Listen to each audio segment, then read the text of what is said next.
Hey guys, it's Nina, and today I'm going to be bringing you part 1 of my July wrap-up. This month I read a total of 12 books, which is insane. I don't know about you guys, but I usually read on average of like 3 books a month, so me reading 12 books in 1 month is just too much for me to handle, so I need to split up my wrap-up into 2 videos. This one is going to be everything before Booktubeathon, so that includes Biannual Bibliothon and that one other week that was in there, and then my next video, which will come up later, will be Booktubeathon wrap-up and the week after that. But anyway, let's get on to the books that I read this month. The first book that I read this month was Black Widow Forever Read by Margaret Stohl, and this book was quite a disappointment, not gonna lie.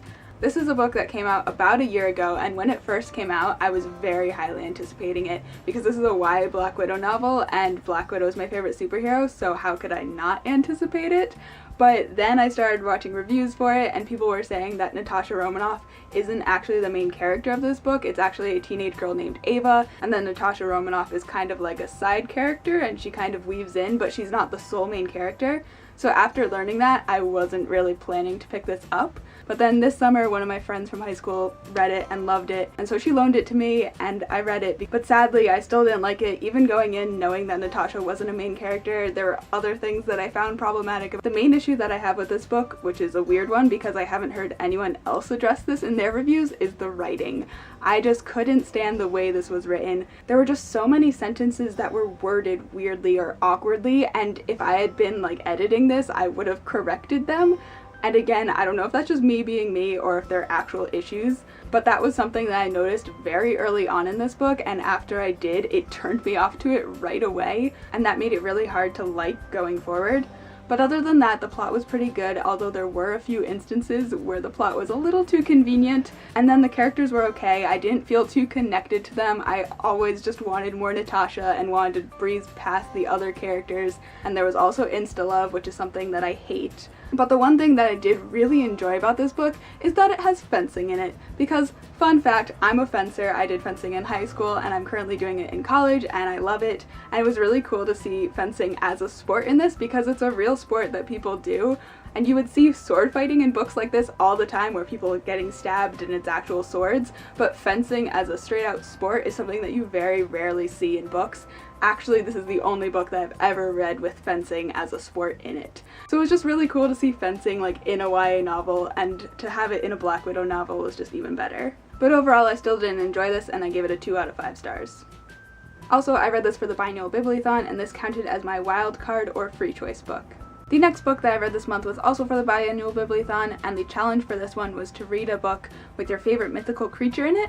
And for me, my favorite mythical creature is dragons, so I chose the Demigod Files by Rick Riordan, which is a little companion book that goes along with the Percy Jackson and the Olympian series. So this includes 3 short stories that take place in between the 4th and 5th Percy Jackson book, basically covering that summer at Camp Half-Blood, and it was really cute to read and I really enjoyed it. I'm not actually going to officially count this as a book, so I'm not going to give it a star rating, and I didn't count on Goodreads because it is 3 very, very short stories and then some like crosswords and stuff like that, so I don't really consider that a book.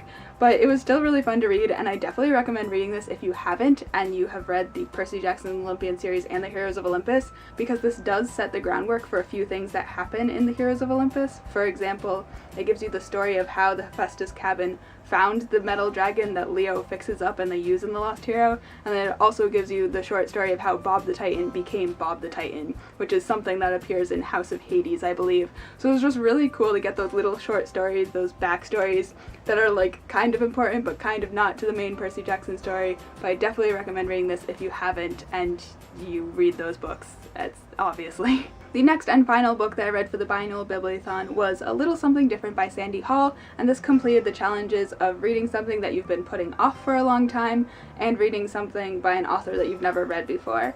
So this is actually probably the book that I've been putting off for the longest, or at least putting off the most out of all the books on my bookshelf, because I actually know Sandy Hall. She used to be the teen librarian at my local library, so she did things like run the local book club, which of course I was a part of, and back when this book was published, maybe like a year and a half, 2 years ago, the book launch was at my local library and I got to go with my friends and it was really fun. And I got this book signed, and it was just a really exciting time because someone that I knew had published a book. But since then, I've never picked this book up, and that is because a friend of mine has wrote it, and it's a contemporary, and I usually don't like contemporary, so I was very scared that I wasn't gonna like it. But this month I finally picked it up, and I'm so glad that I did because it was really good and really cute. So the premise of this book is that there's two college kids, Gabe and Leah, and they are totally meant to be, but they don't see it, but everyone around them sees it. And this book is told from 14 different point of views, and each of those is different people who want Gabe and Leah to get together. And that is just a really cool concept, and I really liked seeing how Sandy Hall decided to tell that story and jump from point of view to point of view. One thing that I will say though is that since it jumped from point of view to point of view, the characters weren't as fleshed out as I kind of wanted them to be. So that goes for Gabe and Leah and all the side characters. I would have liked the side characters to talk more about themselves and their regular life, because the only time we got their point of view was when Gabe or Leah just so happened to pop up in their lives, and that's all they talked about. But I did really enjoy this book a lot, especially Gabe, because I found him kind of relatable. And overall, this was just a really fun, quick, contemporary read, and I gave it a 3 out of 5 stars. The next thing that I picked up I got completely on a whim, and that is Flash Volume 1 Move Forward. This is a DC New 52 comic, which is really cool because this is actually the first DC comic that I've ever read. I'm a big Marvel person, I love reading comics, but I've never actually tried reading a DC comic, so this was really interesting. So the reason that I picked this up is because I watched the Flash TV show and I absolutely love it, completely recommend it. When will season 2 be on Netflix? I need it now. So I really liked comparing this to the TV show and seeing like the changes that they made and how the Speed Force is kind of in both of them, and there were just a lot of really cool parallels that I loved. But overall, I really didn't enjoy this comic, and I'm kind of annoyed because the first half of this comic was so good. It would have been like a 4 or 5 out of 5 stars because it was amazing. But the plot completely changes halfway through this comic. It's really weird. Like, the story is doing a nice arc and then it just shoots off in a completely different direction, and there may have been talking gorillas, and I just got really confused. But what I really liked about this comic was the artwork and the layouts.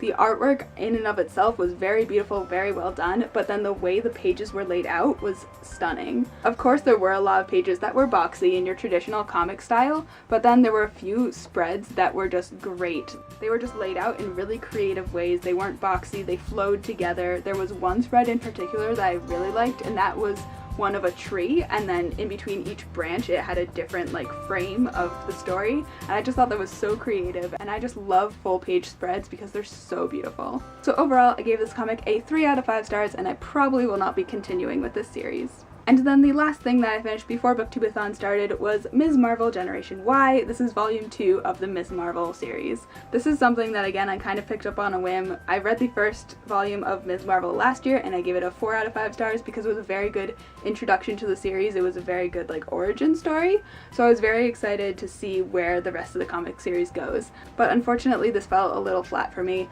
I didn't really like the plot that much. I mean, it was okay, but towards the end, again, similar to the Flash one, it kind of fell apart. I think my main issue with this is that at the end they provide the justification as to why the villain is doing what he's doing and how the victims kind of play their role and all of their motivations, and the reasoning that they gave just wasn't good enough for me. You could tell they were trying to push a certain message on their readers, but instead of pushing it, they kind of beat you over the head with it, and it just didn't seem realistic at all. But at the end of the day, I still did enjoy this comic. I gave it a 3 out of 5 stars.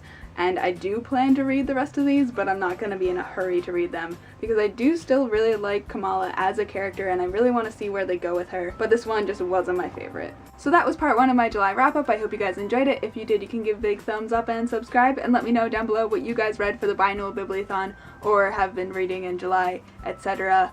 It's really hot in here and it's really hard to concentrate right now. Part 2 will be up soon. I'll leave it up above, down below once it's uploaded, etc. And I'll see you guys later with another video. Bye!